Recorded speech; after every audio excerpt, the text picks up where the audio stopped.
Good morning all of you. And last lecture पे हमने question second तक आपका डिस्कस कर लिया था। आज हम करेंगे क्वेश्चन नंबर 3 से।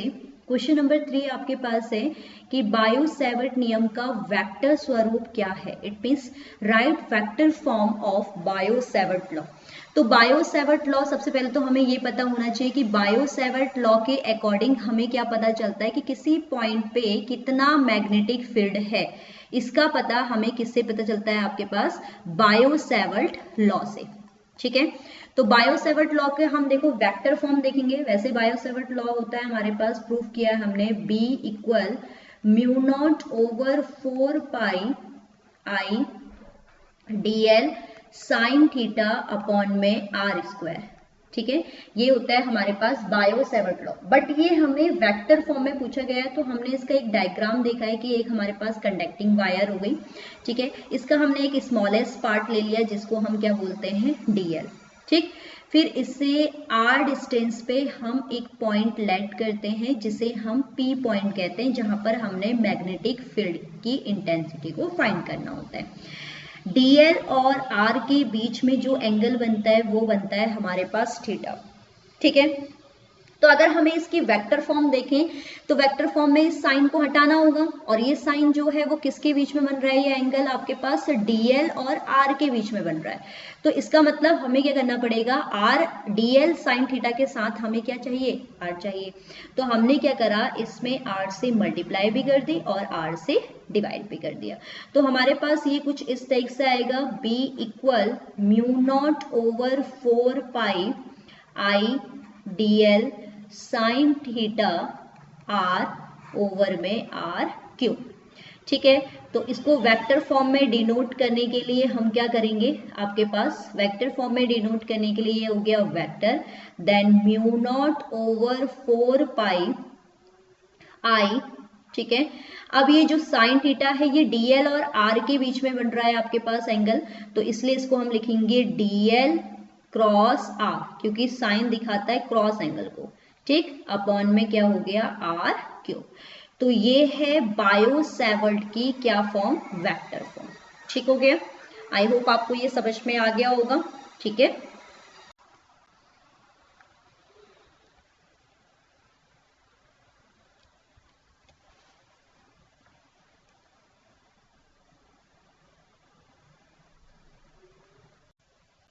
इसके बाद हमारे पास नेक्स्ट क्वेश्चन है। नेक्स्ट क्वेश्चन हमारे पास क्या है, क्वेश्चन नंबर 4। क्वेश्चन नंबर 4 में अगर हम देखें तो हमसे पूछा गया है दृश्य प्रकाश की तरंगदैर्घ्य परिसर नैनोमीटर में कितनी होती है। ठीक है, तो जो विजुअल लाइट है, विजुअल लाइट की जो वेवलेंथ है नैनोमीटर में, याद रखिएगा इसकी जो होती है वो 4 to 7 है। ठीक है, तो अगर लेकिन हमें नैनोमीटर में पूछा गया है तो नैनोमीटर में इसकी कितनी होती है, 400 नैनोमीटर से इसकी रेंज होती है कितनी, 700 नैनोमीटर। क्लियर है, तो जो विजुअल लाइट है यानी कि आपके पास दृश्य प्रकाश है, उसकी तरंगदैर्घ्य कितनी होती है, 400 नैनोमीटर से 700 नैनोमीटर के बीच में। ठीक है, नेक्स्ट है आपके पास क्वेश्चन कि यदि किसी अर्धचालक में मुक्त इलेक्ट्रॉनों की संख्या होलों की संख्या के बराबर हो जाए, यानी कि the number of free electron are equal to the number of holes, यानी कि होल्स और इलेक्ट्रॉन के नंबर अगर आपके पास क्या हो जाते हैं, इक्वल हो जाते हैं, तो उस कंडीशन पे हमारा कौन सा सेमी कंडक्टर होता है। तो याद रखिएगा हमारे पास जो सेमी कंडक्टर होते हैं वो 2 टाइप्स के होते हैं। एक होता है हमारे पास नैज अर्धचालक और एक होता है बाह्य अर्धचालक। नैज अर्धचालक का मतलब है आपके पास इंट्रिंसिक और बाह्य होता है एक्सट्रिंसिक। तो इस कंडीशन पे जब, याद रखिएगा, जब हमारे पास क्या है, नंबर्स ऑफ इलेक्ट्रॉन जो हैं वो नंबर्स ऑफ होल के इक्वल होते हैं, तो उस कंडीशन पे कौन सा आपके पास अर्धचालक होता है, नैज अर्धचालक, यानी कि इंट्रिंसिक सेमी कंडक्टर। तो इसको आप ऐसे भी लिख सकते हैं, क्या होगा आपके पास, this is pure, this is a pure, pure मतलब शुद्ध भी होता है, and intrinsic semiconductor, semiconductor. ठीक है, यानी कि जिसे हम बोलते हैं शुद्ध व नैज अर्धचालक, नैज अर्धचालक। ठीक है, तो यहाँ पर जब भी हमारे होल और आपके पास ये सेम होंगे, नंबर्स ऑफ इलेक्ट्रॉन और नंबर्स ऑफ होल इक्वल होंगे, तो उस कंडीशन पे वो हमेशा क्या बनेगा, आपके पास नैज अर्धचालक। इसके बाद नेक्स्ट है हमारे पास, अगर हम नेक्स्ट क्वेश्चन देखें तो यहाँ पर हमारे पास जो क्वेश्चन है 2.4m 6 नंबर का क्वेश्चन, तो यहाँ पर इस क्वेश्चन को समझने से पहले हम यहाँ पर देखेंगे, हमें दिया हुआ है पृष्ठीय आवेश घनत्व। तो याद रखिएगा, पृष्ठीय आवेश घनत्व की अगर हम बात करें तो हमारे पास 3 टाइप की आपकी क्या होती है, डेंसिटी होती है। इन डेंसिटी को हम समझते हैं, 3 टाइप की डेंसिटी कौन कौन सी है। एक होती है हमारे पास लीनियर डेंसिटी, लीनियर डेंसिटी जिसे हम क्या बोलते हैं, रेखीय आवेश घनत्व। ठीक है, रेखीय आवेश घनत्व। तो रेखीय आवेश घनत्व क्या होता है हमारे पास, लीनियर डेंसिटी को हम डिनोट करते हैं लैम्डा से, यानी कि पर लेंथ में जितना भी चार्ज का डिस्ट्रीब्यूशन होगा उसे हम बोलते हैं लीनियर डेंसिटी। एक होती है हमारी सरफेस डेंसिटी, यानी कि पर एरिया में जितना भी चार्ज का डिस्ट्रीब्यूशन होगा, यानी कि प्रति एकांक क्षेत्रफल पर आवेश के वितरण की दर हमारा आवेश का पृष्ठीय घनत्व कहलाता है। इसको हम बोलते हैं पृष्ठीय यानी कि सरफेस। एक होता है हमारे पास क्या, वॉल्यूम डेंसिटी, जिसे हम दिखाते हैं, शो करते हैं रो से, जो है Q/V। पर वॉल्यूम में जितना भी चार्ज का डिस्ट्रीब्यूशन होता है उसे हम बोलते हैं क्या, आपके पास वॉल्यूम डेंसिटी यानी कि आयतन घनत्व। ठीक है, तो यहाँ पर जो हमें न्यूमेरिकल दिया गया है वो किसका दिया हुआ है, पृष्ठीय घनत्व का न्यूमेरिकल दिया हुआ है। पृष्ठीय घनत्व के न्यूमेरिकल के अकॉर्डिंग अगर हम चलें तो इसमें हम क्या करेंगे, हमें पता है कि फॉर्मूला क्या होता है हमारे पास, सिग्मा इक्वल में Q/A। अब अगर हम क्वेश्चन को ध्यान से देखें तो क्वेश्चन को ध्यान से देखने पर हमें ये पता चल रहा है गिवन वैल्यू किसकी है। एक वैल्यू आपको दे रखी है क्या, 2.4 मीटर व्यास यानी कि डायमीटर। तो डायमीटर हमको गिवन कराया है 2.4 मीटर। तो यहाँ से हम क्या करेंगे, इसकी रेडियस को फाइंड करेंगे जो कि होता है डायमीटर का हाफ, यानी कि 2.4 का हाफ करेंगे तो ये आ गया 1.2 मीटर। मीटर में आपको दी हुई है। ठीक है, इसके बाद दिया हुआ है हमें क्या, जो सरफेस चार्ज डेंसिटी है वो गिवन कराई है आपको 80 माइक्रोकूलाम पर मीटर स्क्वायर, यानी कि सरफेस डेंसिटी को हम बोलते हैं सिग्मा। सिग्मा की वैल्यू है आपके पास, फॉर्मूला होता है Q/A, और सिग्मा की वैल्यू आपको गिवन कराई है 80 माइक्रोकूलाम। तो माइक्रोकूलाम को अगर हम कूलाम में चेंज करेंगे तो क्या हो जाएगा, 80 × 10⁻⁻6 कूलाम पर मीटर स्क्वायर। ठीक है, तो यहाँ पर जब हम देखेंगे तो यहाँ पर हमारे पास क्या आ जाएगा, अगर हम देखें तो सिग्मा इक्वल में क्या होता है, डेंसिटी, चार्ज डेंसिटी का फॉर्मूला Q/A। अब हमें यहाँ पर साफ साफ दिया गया है डायमीटर। डायमीटर और रेडियस किस पे काउंट होती है, आपकी स्फीयर में।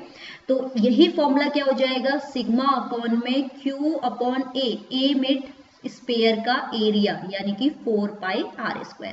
तो हमें चार्ज को फाइंड करना है तो क्रॉस मल्टीप्लाई से सिग्मा 4πr² के साथ जाएगा, तो Q इक्वल में आ जाएगा सिग्मा × 4πr²।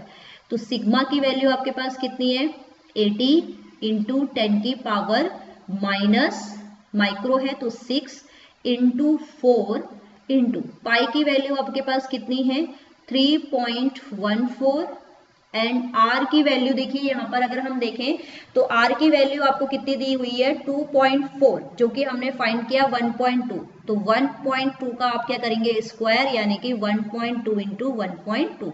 जब आप इन सारे आपकी वैल्यूज को सॉल्व करेंगे तो आपके पास आंसर आएगा 1.45 × 10⁻⁻3, और आप चार्ज फाइंड कर रहे हैं इसलिए इसका जो यूनिट होगी वो क्या होगी, कूलाम।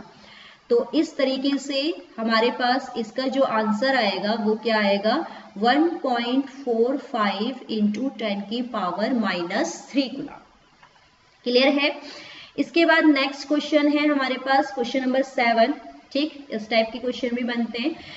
900 पिकोफैरेड का एक संधारित्र 100 वोल्ट की बैटरी से जुड़ा है। इट मीन्स आपके पास 9 पिकोफैरेड कैपेसिटर जो है वो कनेक्टेड कर रहा है, किससे कनेक्टेड किया गया है? 100 वोल्ट की बैटरी से।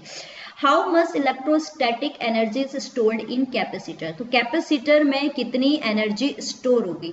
तो सबसे पहले देखिए यहाँ पर अगर आपको न्यूमेरिकल को सॉल्व भी करना है तो न्यूमेरिकल को सॉल्व करने से पहले आपको क्या पता होना चाहिए? उसका फॉर्मूला पता होना चाहिए। ठीक है, तो फॉर्मूले के अकॉर्डिंग अगर हम गिवन वैल्यूज का चार्ट बनाएं तो गिवन वैल्यूज हमें क्या क्या गिवन है, देखिए यहाँ पर पिकोफैरेड यानी कि फैरेड में हमेशा क्या दी रहती है? उसकी कैपेसिटेंस यानी कि धारिता। तो कितना है आपके पास? C की वैल्यू हो गई हमारे पास कितनी? 900 पिकोफैरेड। पिकोफैरेड को फैरेड पे चेंज करेंगे तो क्या आएगा? -12 फैरेड। क्लियर है? इसके बाद कहा गया है 100 वोल्ट की बैटरी से जुड़ा है, यानी कि V की वैल्यू है आपके पास 100 वोल्ट, और हमसे पूछा गया है एनर्जी स्टोर। तो जो कैपेसिटर के लिए जो एनर्जी स्टोर का फॉर्मूला है वो क्या होता है आपके पास? U = 12 CV²। क्लियर है? तो यहाँ पर बस गिवन वैल्यूज को हम पुट कर देते हैं। 12 C की वैल्यू है आपके पास 900 इंटू 10 की पावर -12 एंड इंटू, और V की वैल्यू है आपके पास 100 वोल्ट और इसका स्क्वायर है तो इसलिए 100 इंटू 100। ठीक है, इसके बाद U की वैल्यू को अगर आप सॉल्व करें तो यहाँ पर आपके पास 2 से ये कट होगा आपके पास 50 टाइम्स, देन मल्टीप्लाई आप जब करेंगे तो आपके पास आएगा 450 इंटू 10 की पावर -8। ठीक है, अब अगर हम इसको साइंटिफिक रीजन पे लिखें तो U इक्वल में क्या होगा? पॉइंट यहाँ कहीं होगा, इस पॉइंट को 2 आप क्या करेंगे? आगे लेफ्ट साइड पे एग्जिट करेंगे तो उस कंडीशन पे ये आएगा 4.5, और लेफ्ट साइड में प्लस की पावर बढ़ती है तो ये हो जाएगा -6, और एनर्जी की जो यूनिट होती है वो है आपके पास कितनी? जूल। तो फाइनली आपके पास जो U की वैल्यू आई एनर्जी स्टोर के लिए वो कितनी आ गई? 4.5 इंटू 10 की पावर -6। क्लियर है? इसके बाद हमारे पास नेक्स्ट क्वेश्चन है। नेक्स्ट क्वेश्चन हमारे पास क्या है देखेंगे, इसका ही ऑप्शन क्वेश्चन है। ऑप्शन क्वेश्चन में आपसे बोला गया है कि +2 माइक्रोकुलाम और -2 माइक्रोकुलाम के दो आवेश 6 सेंटीमीटर की दूरी पर स्थित है। पहला हमें निकालना है निकाय के समविभव पृष्ठ की पहचान कीजिए, identify and equipotential surface of the system, और सेकंड है इस पृष्ठ के प्रत्येक बिंदु पर वैद्युत क्षेत्र की दिशा क्या होगी, यानी कि what is the direction of the electric field at every point of this surface. तो इसको हम क्या करेंगे? डायग्राम के अकॉर्डिंग समझेंगे। आपसे कहा गया है क्या कि 2 माइक्रोकुलाम प्लस का 2 माइक्रोकुलाम और माइनस का 2 माइक्रोकुलाम। ठीक है, तो जब ये दोनों आपके क्या होते हैं? एक पर्टिकुलर डिस्टेंस पे हम रखते हैं तो उस कंडीशन पे क्या होता है? एक मिनट, ये हम इसके डायग्राम को डिनोट करेंगे। ये हो गया। ठीक, तो यहां हमने इसको प्लेस कर दिया आपके पास प्लस के 2 माइक्रोकुलाम और राइट साइड पे हो गया माइनस का 2 माइक्रोकुलाम। अब ये दोनों एक दूसरे से कितने डिस्टेंस पे है? 6, आपके पास 6 सेंटीमीटर के डिस्टेंस पे। इसका मतलब सेंटर से 2 माइक्रोकुलाम के बीच की डिस्टेंस हो गई 3 सेंटीमीटर, और सेंटर से -2 माइक्रोकुलाम की डिस्टेंस हो गई 3 सेंटीमीटर। ठीक है, अब इसमें फर्स्ट जो क्वेश्चन पूछा गया है आपसे वो फर्स्ट क्वेश्चन क्या है? आइडेंटिफाई इक्विपोटेंशियल सरफेस, यानी कि सरफेस, इसके लिए हमें इक्विपोटेंशियल सरफेस को देखना है। तो इक्विपोटेंशियल सरफेस की डायरेक्शन देखो, ये परपेंडिकुलर पे, यानी कि ये जो डायरेक्शन है ये, ठीक है, इसको आप डॉट डॉट से भी दिखा सकते हैं, ये है इक्विपोटेंशियल सरफेस। ठीक, आप डायग्राम भी बना सकते हैं, थियोरिकल नहीं भी लिख के आएंगे तब भी चलेगा। इक्विपोटेंशियल सरफेस जिसे आप बोलते हैं क्या? समविभव पृष्ठ। इसके अलावा जो नीचे ये आपके पास डायरेक्शन है राइट साइड पे, ये डायरेक्शन शो करेगा डायरेक्शन ऑफ इलेक्ट्रिक फील्ड। क्या होगी? डायरेक्शन ऑफ इलेक्ट्रिक फील्ड, ठीक है, यानी कि वैद्युत क्षेत्र की दिशा, वैद्युत क्षेत्र की दिशा, ठीक। तो यहाँ पर हमारे पास बस इतना याद रखना है डायग्राम में कि ये जो ऊपर वाला है ये है इक्विपोटेंशियल सरफेस की डायरेक्शन को डिनोट कर रहा है, और राइट साइड पे ये है हमारे पास इलेक्ट्रिक फील्ड की डायरेक्शन, जो कि कहाँ से कहाँ को होगी, पॉजिटिव टू नेगेटिव। तो सिंपली आपने फर्स्ट वाले ऑप्शन में डायग्राम में दिखा देना है कि समविभव पृष्ठ की डायरेक्शन आपकी अप है और राइट साइड पे आपकी इलेक्ट्रिक फील्ड की डायरेक्शन है जो कि पॉजिटिव टू क्या होगी, आपके पास नेगेटिव होगी, ठीक है। तो आई होप आपको ये सारे क्वेश्चन समझ में आए होंगे, ठीक है। इसके बाद क्वेश्चन नंबर 7 के बाद हम क्वेश्चन नंबर 8 जो है वो नेक्स्ट लेक्चर पे स्टार्ट करेंगे। तब तक के लिए बाय बाय।